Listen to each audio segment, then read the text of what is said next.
Hey guys, Joey here with Joe's RV Tech DIY. I'm working on a converter charger. We found it. They buried it underneath a drawer in the galley.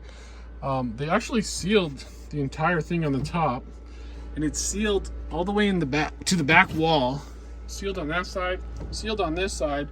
There's nowhere for it to breathe. There's a fan on it, but it's just blowing hot air out. So it's really pointless. And this converter charger is working intermittently, and the likely culprit is because they installed it and there's nowhere for it to vent. Yeah, it has room around it, but it just heats up and the air has nowhere to escape.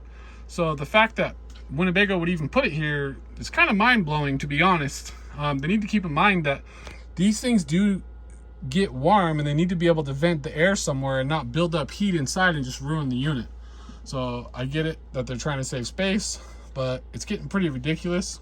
So if you have a Winnebago View 2018 and your converter charger's in the back here, there's a panel that goes here.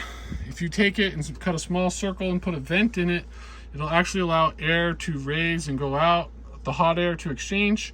So until next time, safe travels out there. Be sure to subscribe. Thanks for watching.